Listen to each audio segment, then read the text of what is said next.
Hey guys, it's Terry from the Quarter Acre. How are you doing today? I'm doing great because I just got back from one of my favorite places on the planet, the nursery.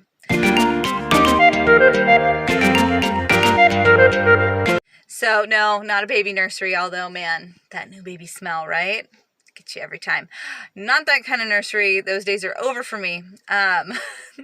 But I got back from the plant nursery, and I have a few plants that I am getting ready to put in the ground, some cold weather planting that I'm going to do here on the Quarter Acre, and some plants that are going to live in my shed, chicken coop, greenhouse combination that I've got out in the back. And I wanted to show you my shame.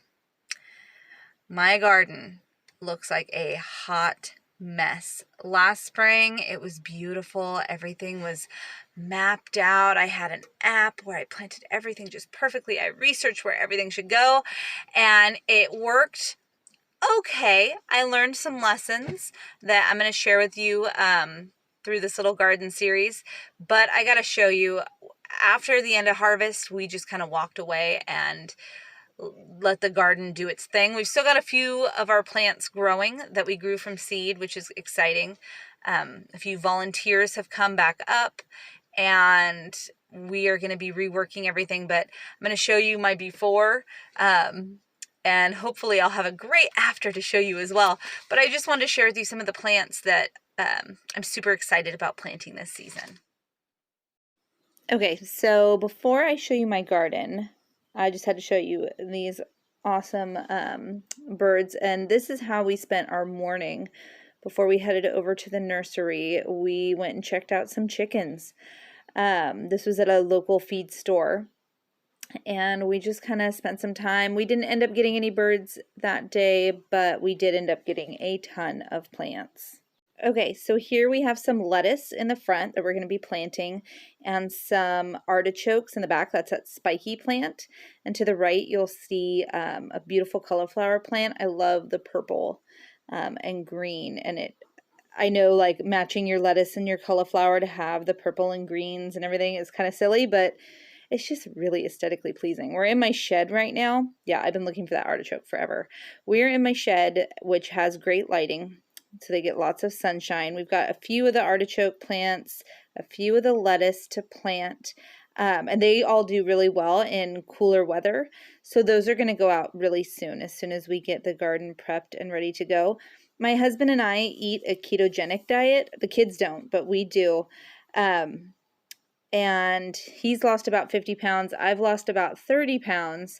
But for me, it's more about health issues that I have. I just do a lot better if I'm eating the keto kind of diet. I'm sure you've heard of keto before. And so we kind of tried to plan our garden around vegetables that we can eat as part of the diet that help, like, reduce inflammation and things like that. So the lettuce and the artichokes and the cauliflower are huge for us right now.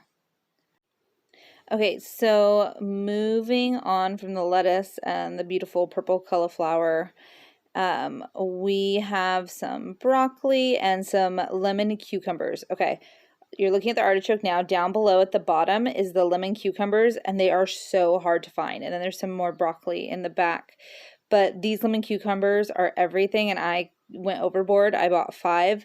I'm going to keep 3 and give 2 to my dad because he's been looking for lemon cucumbers forever. He is where I got any of my gardening skills, and his mother was an amazing gardener. He doesn't do plants from seed. Last year we did 99% of our plants were from seed. Okay, here is our tomato plants and some more lettuce. This is one of our chicken cages, and this is where we store it on our old washer and dryer. Before we bought our house, we had a great washer and dryer, and when we moved into our house, it came with one, so we've got ours out in the shed in case something happens to ours. But this shed is also a combination shed and chicken coop, and there's our other tomato plant up there. They have to stay inside. The cucumbers and the tomatoes are not ready to go out, and we've got great sunlight for them coming through. Keeps it nice and warm in here. Okay, so like I said before, this shed is part storage, part greenhouse, part chicken coop. So here are some of my girls in their little run portion of the shed. And then here is one of my favorite fruit trees. This is my apricot tree. And we have a ton of trees on the quarter acre, like a ton of fruit trees. There's my orange tree to the right. My almond tree is straight ahead. And this is my little garden area. So as you can see, it is totally a disaster. I still have some green onions that are coming up from last year, which is really awesome. They have stayed producing year round. That is a giant marbleweed. This is a broccoli plant, you guys. Like, we planted broccoli. We got a little bit of broccoli off of it, but it just kind of went nuts. We also have some volunteer cabbage that came back up from last year, which is awesome because that is also part of the keto diet. My son just took that stump out, actually, like yesterday. We've got trash to take out. We've got strings. I planted the tomatoes here and it did not work out. As you can see, I had to run strings. These are grapevine stakes from the previous owner, and we're not going to put the tomatoes back there. We've got random pumpkins left all over the place, and it's just kind of a disaster. This is our prayer garden. So this was waist-high weeds when we moved in. And I went through and planted succulents. I planted moss roses, which are super pretty. We planted those from seeds, and the succulents were all from clippings. And there's a lot more succulents, but they are all like being choked out by weeds. I've got a hydrangea hiding in there. Yeah, so this just really ran amok. It was so pretty. I've got some, those are, I forget the name of those, angel tears or something along those lines. Yeah, it's just nuts. So this was supposed to be my calm, quiet place on the side of the house. Oh, there's my lupin coming up from last year. And as you can see, I have not been out here in quite a while. So we are going to go through and weed all of this. There's some more of that sweet little plant that I think it's angel tears. And then I planted some other little things, and it was beautiful. Beautiful when I planted it. And this wild grass just like took over, and marbleweeds. So we're going to go through that. Over here is like a little clementine tree that we have that has just now started producing, and it is awesome. And then our prolific orange tree. We have probably harvested 200 oranges off this tree so far this year, and it is still going strong. Like, it is the tree that just keeps on giving. We would call it the giving tree, but we already have another tree that we have named that. So yeah, and then there's my poor pitiful garden. We worked on it a little bit today. You can see a little bit of improvement. And then here is our Somerset peach tree, and then just our peach tree. We're planting our old pumpkins along the back fence. We've got our plum tree, our apricot tree again. Back there, the little one is a Fuji apple tree. And then our nectarine tree, which is just going crazy blooming. I'm so excited. Last year was a slow year for fruit, but it feels like this year is going to be epic, like the first summer when we first moved in. We had so much fruit. We were giving it away by the bucket, and then last year not so much. This is the giving tree.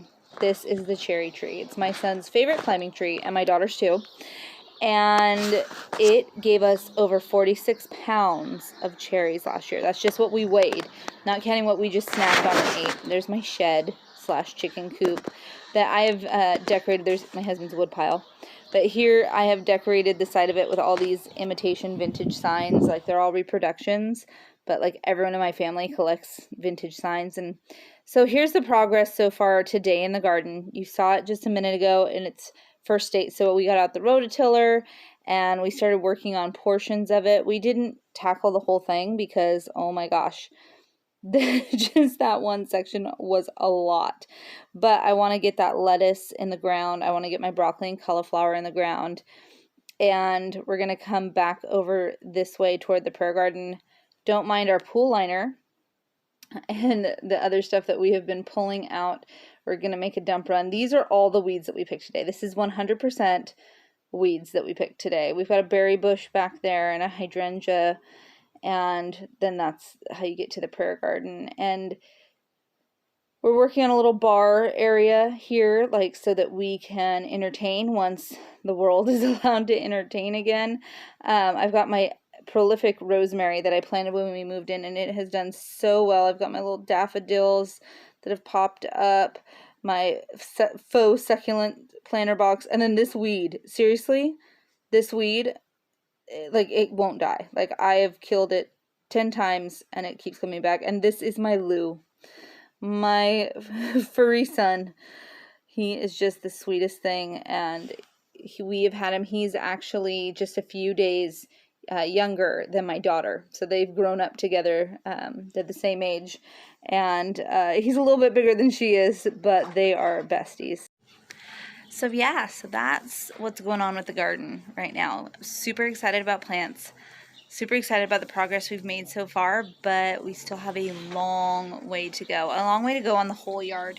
We had things looking nice, and then we've added and changed and moved things around, and the kids have trashed things, and the wood pile has gotten out of hand, and it's a lot of work that we have yet to do. But sorry, I'm getting bullied by my bully here. He wants love and attention. He doesn't understand why I keep looking at the phone and not him. But I am wondering, what do you have planned for your garden? And how do you incorporate your gardening into homeschool? So like today we took the morning as our life lab. That's what we used to call it when I was in public school as a kid. We called it the life lab, and we learned some lessons about why we rototill and about what you can transplant at what time and things like that, and why we have to wait for the frost, the last frost, and all that good stuff. So what do you do when it comes to homeschooling and gardening? How do you handle that? Has anybody here used the Good and the Beautiful botany unit? Because we have not. We don't have, like, I really want to do it because obviously I like to garden and I like to work outside in the yard, but we just, when I was looking at this year and then next year, like, I just couldn't find the right space for it. There were other things that we wanted to do more. It's not that we didn't want to do botany, but there were just other units that spoke to us a little bit more. And so sad to say that's not how we're going to be incorporating gardening into our classroom. How do you do it? Let me know in the comments section down below. And if you liked this video and you want to see what happens next with the garden and the trees here on the quarter acre, go ahead and subscribe. Hit the subscribe button, and you can hit that little bell button so that you get notifications every time I upload. I hope you guys have a great day. Take care and be blessed. Come on, Lou.